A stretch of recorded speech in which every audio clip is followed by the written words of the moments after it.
Hello and welcome to this video. My name is Justin and I'm all about worship guitar. This has been a very hotly requested topic: how to build a HX Stomp preset from scratch.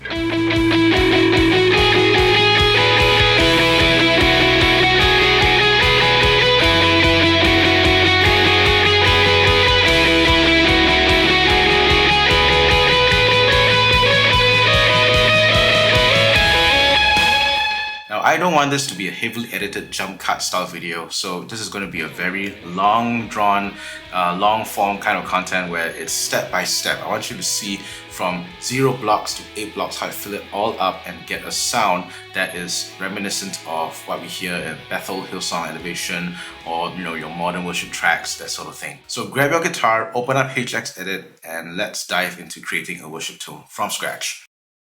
First things first, when you open up HX Edit, you see that there's completely a blank preset over here.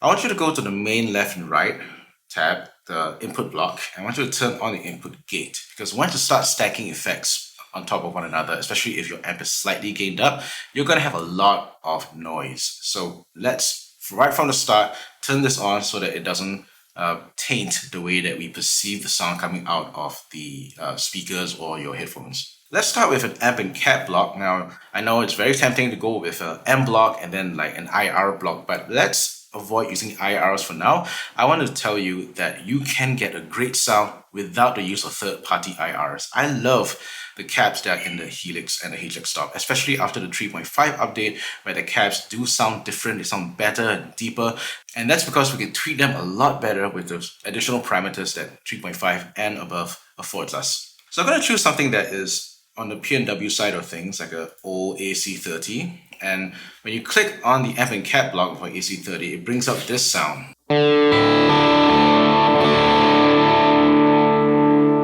Now that sounds pretty gained up, so what we're going to do is going to tweak that down to get a nice clean tone, and we're going to change the cap settings so that it's not so strident and stuck in our ears. And here's a trick that I do whenever I tweak from scratch. I always put a basic delay and reverb at the back and the rear end of the chain. This is so that I can locate the amp in time and space in like a virtual space, so that it's not dry like you would have in a studio environment. So I'm going to pick up a stereo block. Remember, if you want to have stereo effects, click on the stereo block, a simple transistor tape, and a simple glitz reverb.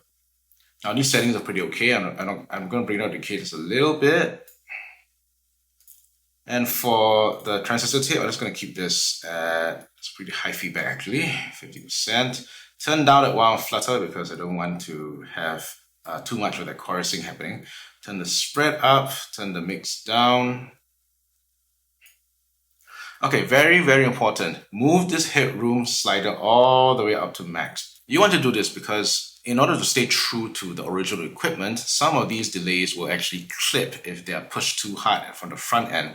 Therefore, if you want to have a clean, pristine delay and reverb, try and find the headroom parameter and crank it all the way to maximum so that you don't get that digital clipping happening in the delay block. Jimmy from Hey Worship Leader does an excellent job of demonstrating this effect, so I would recommend watching that video. I'm putting it in the comment section below. So after you put delay and reverb, this is what the tone sounds like now.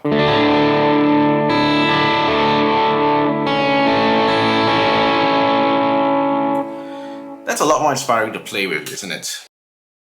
We're now going to tweak the amp and cap block so that you're going to get a nice, pristine, clean sound. The first thing I want to do is I want to get rid of the harsh top end, and that's because the default mic setting on the 2x12 Bluebell, which is my favorite cap as well, is the SF57, which is a great microphone, but it does have a very shrill kind of tone.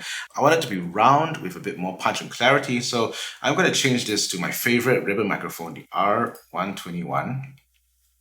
And now you see that you have a few controls to play with. The position control moves the mic from in front of the cone to the edge of the speaker, and the tone changes a lot drastically when you have that position change. For example, from the center, that microphone is capturing all the energy that's coming out of that speaker, especially in front of the woofer, right? But if you move this to the edge, there's not so much air pumping out of that speaker that's hitting the microphone. And that's why the sound becomes a bit more muffled that way. And It's okay if the microphone is a bright microphone like SM57, you can have it really put it at the edge of the speaker and it'll still capture that nice top end. In my case, I prefer the tone right at the cone. Now it's a bit too bass heavy, so what you can do is you can pull back that microphone by several inches. So the bottom end mellows out the further you bring that microphone out. It's like distance miking when you reach 8 inches and above. That's like you're capturing the sound of the amp plus the air around the amp. So my favorite setting is around 5 inches right at the center of the cone, which sounds like this.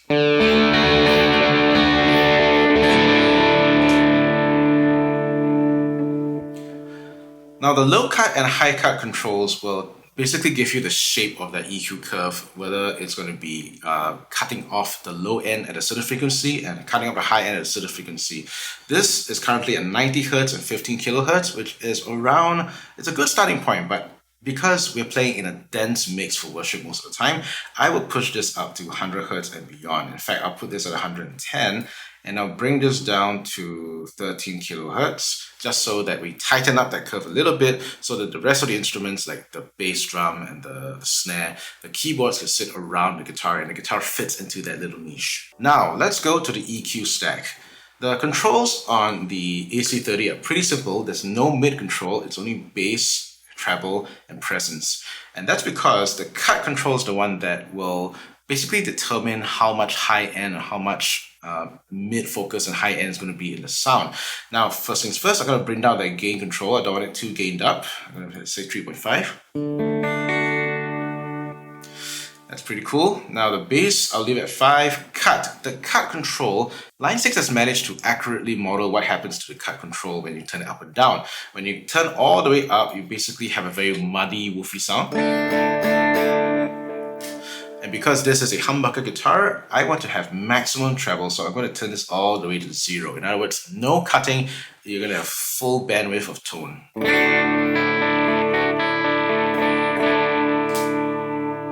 Now that is beginning to sound a bit more PNW, but we want to get there even closer by adjusting the treble and the presence. Now these controls will make your guitar brighter.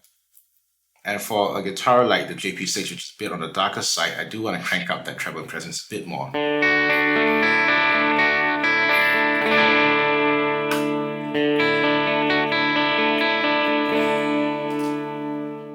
Another trick is that I like to look at the advanced amp controls over here. Sag, hum, ripple, bias, X. Now, there's a whole slew of videos out there explaining what they do, Jimmy included. Jimmy's one that actually is pretty interesting to watch and I love watching that one. But I'm going to turn these controls down because I don't like the way that the amp feels. It feels like the gain is a bit too woofy. So I'm going to turn the bias out. The bias control is kind of like how hot or cold the amps will run in the tubes of the amps, excuse me. So having a higher bias makes the tubes run hotter.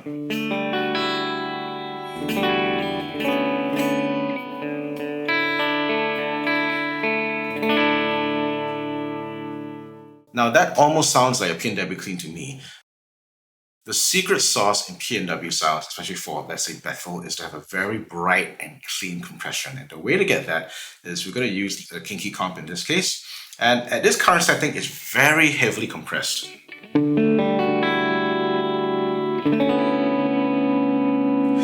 You can almost hear the compression breathing. That's a problem with too high compression setting. In order to tame it, we can bring down the mix to, let's say, 65%. This means that it is bringing down the compressed signal and it's bringing in some of that uncompressed signal to blend it. Now, these two compression settings, the attack and release, are very important. Now, it's a bit technical, but the simplest way to explain it is that zero attack, the compressor is acting very quickly. So I want to bring that up to 2 because I want the compressor to be not so aggressive. The release control is the opposite of that. It is like holding on and grabbing onto the note as long as I possibly can before dying out and decaying. At this current setting, it's very overly compressed, and I'll bring it all the way down to actually level 4. And so now this sounds a little bit more like Bethel, doesn't it?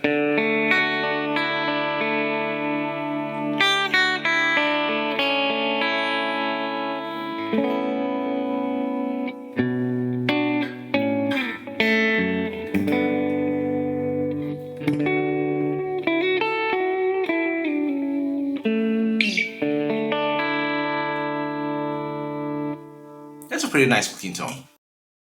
Next up, let's add in some overdrives. Every guitarist's favorite thing to do, a nice distorted sound. I'm gonna bring up the Timmy overdrive. Quick aside, every amp responds to the overdrive slightly differently. The AC30 and the Vox style amplifiers really like to have a transparent kind of overdrive which boosts everything up, including the treble. The Fender style amps are those that have a very flat EQ curve, and therefore when you do push like a fuzz into a Fender amp, it normally sounds really bad because the square waves don't get rounded off. Whereas if you were to put a fuzz pedal in front of a Marshall, the way the Marshall interacts with overdrive is that it tends to round off the edges of the waveform. So putting a fuzz on a Marshall sounds more pleasant than a fuzz into a Fender style amp. Now, I know many people have subverted this, especially Eric Johnson. He's most famous for having a fuzz face into a pair of Fender Twins, which theoretically shouldn't work, but his style playing and his tonality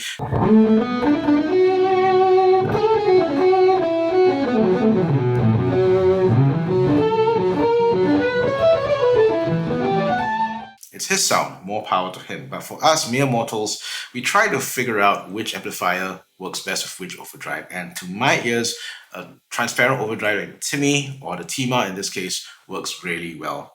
Now, my favorite settings when I had the Tima were this 6, 3, 6, center, and bring it down to 5. Now, the bass cut and treble cut controls work similarly to the cut control in the AC30. Having the treble cut at level 6 means that there is more treble being cut out of that signal to make it more round. So now you get this sound.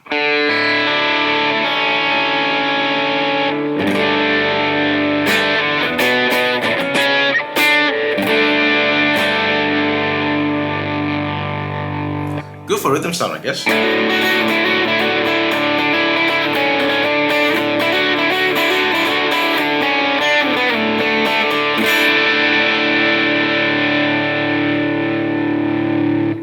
Now that is great for a crunch sound, but what about a lead sound?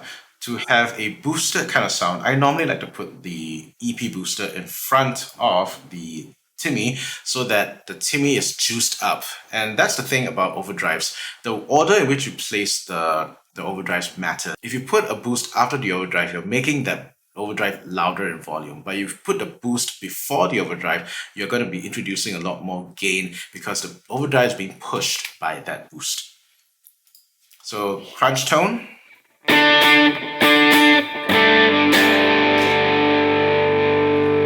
And if we turn on the EP booster, so it's more of a lead sound.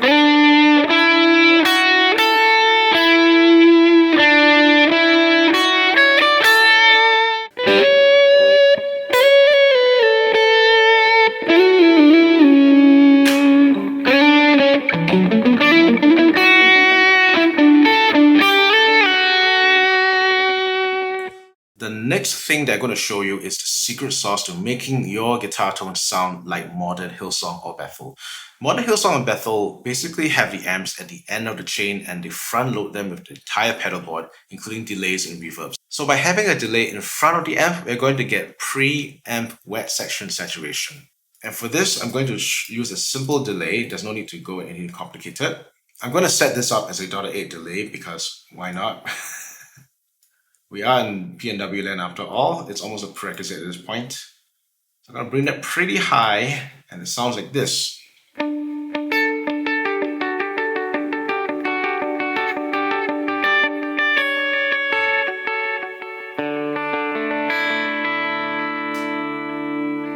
Nice, pristine and clean. What if you start introducing some overdrive?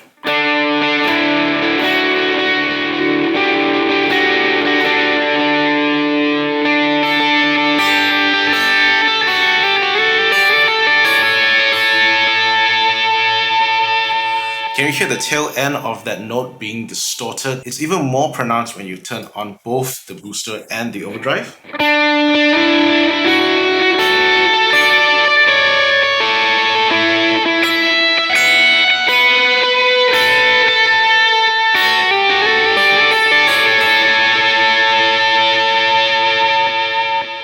Pretty cool, huh?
2023 and we have a lot of songs that use chorus because it's coming back into vogue.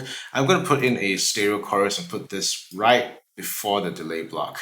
And right now, at this current setting, it sounds a bit on the wobbly side, I think. Yeah, so the default settings are a bit on the wobbly side of things. So I want to make it sound a bit more subtle, like a Julia or something. To do that, I'm going to bring down the speed to, let's say, 1.5. I'm going to turn up the depth to 8.5. I'm going to turn this pre-delay down because I want the onset of the signal to come a lot faster. Pre-delay basically introduces a little bit of a delay before the effect takes place. So you strike a note, the pre-delay happens, and then the note happens. If you set the pre-delay lower, the onset of the effect starts faster. And just because I like the sine wave, and I want to make this a bit brighter in tone, this is how it sounds like.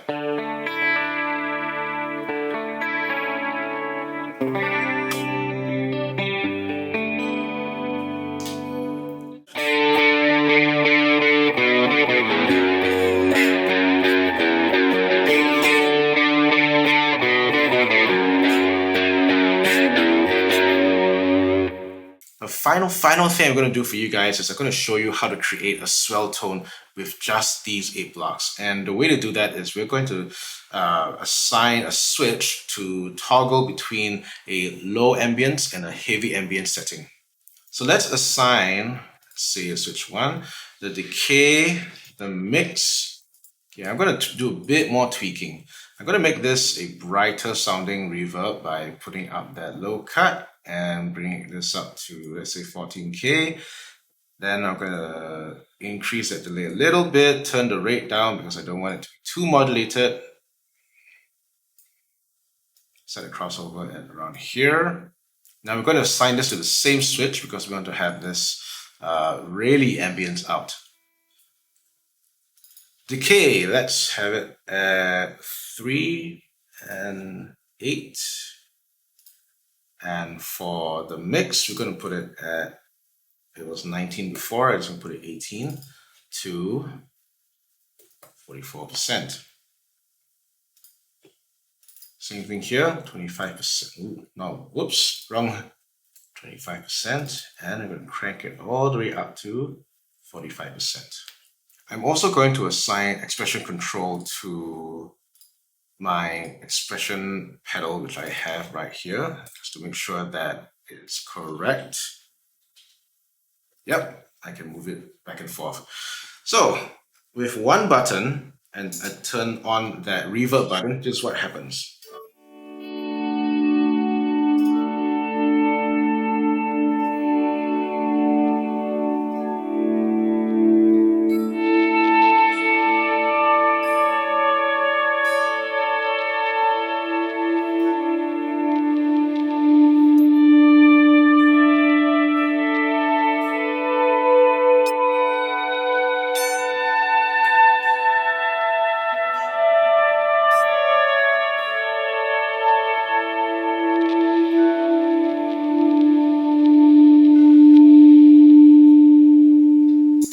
And there you have it. This is how I create a basic tone on the HX Stomp, which only has 8 blocks, but 8 blocks is plenty to work with. You can get clean, overdriven, lead sounds, as well as an ambient sound. 4 most important sounds in a modern P&W context. Thanks for watching this video. If you have found value in it, please subscribe, hit that bell notification, and like the video to let me know that this is content that you'd like to see, and it will encourage me to make content just like this in the future. I have a whole playlist dedicated to recreating tones I hear from Nigel Hendroff, David Hislop, and even Meredith Andrews for one of her songs. Do check that playlist out because it contains even more tips as to how to create the sound that you're looking for the Sunday service. I'm going to make a tweaked out, fully ready version of this patch available for free on my Buy Me a Coffee page in the free pack. So once you're done with this video, go over there, check it out, and download it for free. Did I mention it's free? I'll see you there. Thank you for watching. This is Justin signing off, and I'm all about worship guitar.